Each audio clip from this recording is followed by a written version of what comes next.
জীবন লাগলে জীবন দিব, আমার ভাইয়ের রক্তের প্রতিশোধ নেব।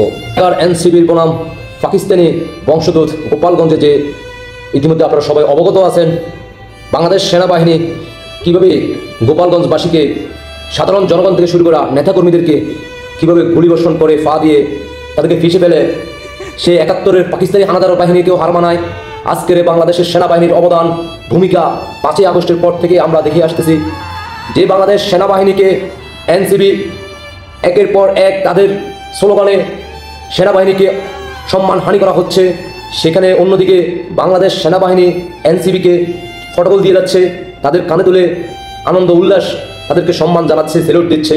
আজকের বাংলাদেশ সেনাবাহিনীর সরঞ্জামে ট্যাঙ্কের ভিতরে তাদেরকে নিরাপত্তা দিয়ে সেখান থেকে প্রটোকল দিয়ে তাদেরকে বের করে নিয়ে আসা হচ্ছে।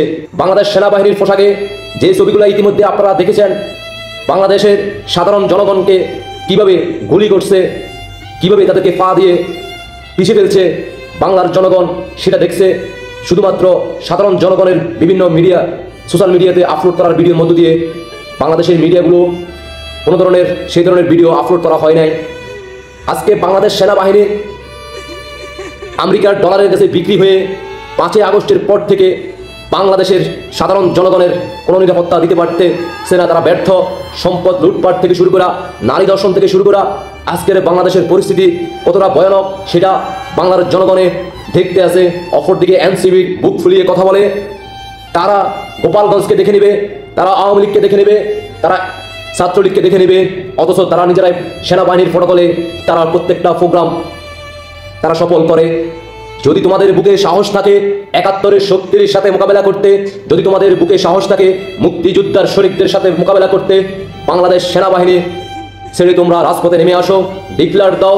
মাননীয় প্রধানমন্ত্রী শেখ হাসিনা ৫ই আগস্টের সময় শুধুমাত্র বাংলাদেশের সাধারণ জনগণদেরকে রক্ষা করার জন্য, কোনো ধরনের হতাহত যাতে না হয়, হত্যা না হয়, তার জন্য তিনি দেশ ত্যাগ করছেন।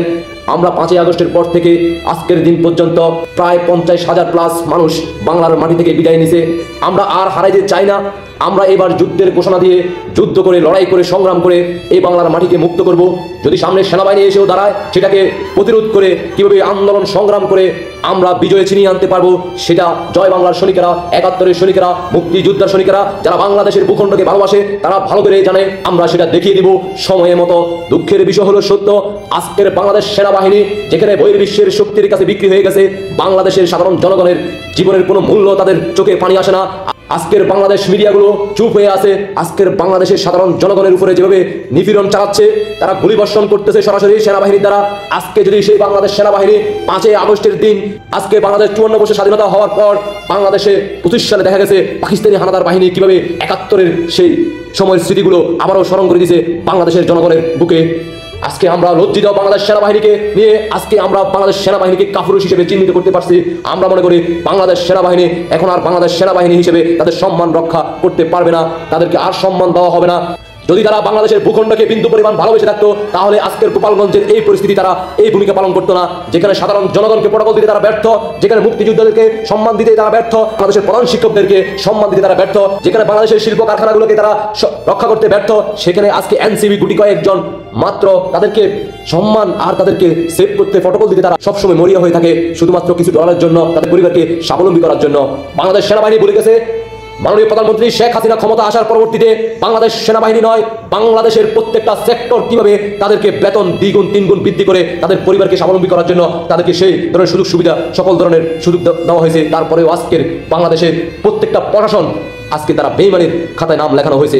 আজকে কিছু সংখ্যক সেনাবাহিনী তারা নিজেদের পোশাককে জামাত শিবিরের কর্মীদেরকে সে পোশাক উপহার দিয়ে, তারা জঙ্গিদেরকে পোশাক উপহার দিয়ে সে পোশাক পরিধান করে গোপালগঞ্জে তারা অনবরত তারা সেই গুলিবর্ষণ করে গেছে। সাধারণ জনগণের কে মারার জন্য সুপরিকল্পিতভাবে তারা সে প্রোগ্রাম তারা সফল করে বাংলাদেশের মানুষদেরকে হত্যা করে তারা ওইখান থেকে বেরিয়ে আসতে সক্ষম হয়েছে। আমরা তীব্র নিন্দা ও প্রতিবাদ জানাই। রুখে দাঁড়াও বাংলাদেশ, রুখে দাঁড়াও ৭১-এর সৈনিক, রুখে দাঁড়াও মুজিব সৈনিক, রুখে দাঁড়াও মুক্তি বাহিনী। আবারও পুনর্জীবিত করতে হবে, আবারও পুনঃ উদ্ধার করতে হবে ৭১-কে। বাংলাদেশের ভূখণ্ডকে আমরা রক্ষা করে তারপরে আমরা ঘরে ফিরে যাব। বাংলাদেশ ভূখণ্ডকে রক্ষা করতে ৩০ লক্ষ নয়, এইবার প্রয়োজনে আমরা অর্ধ কোটি মুজিব সৈনিকেরা জীবন দিয়ে তারপরে বাংলাদেশ রক্ষা করে মাননীয় প্রধানমন্ত্রী শেখ হাসিনার হাতে বাংলাদেশকে তুলে দেব উপহার হিসেবে। আশা করি আপনারা সবাই বুঝতে পারছেন। সবাইকে অসংখ্য ধন্যবাদ। দেশবাসীকে দেখার সুযোগ করে দিবেন। আল্লাহ হাফেজ।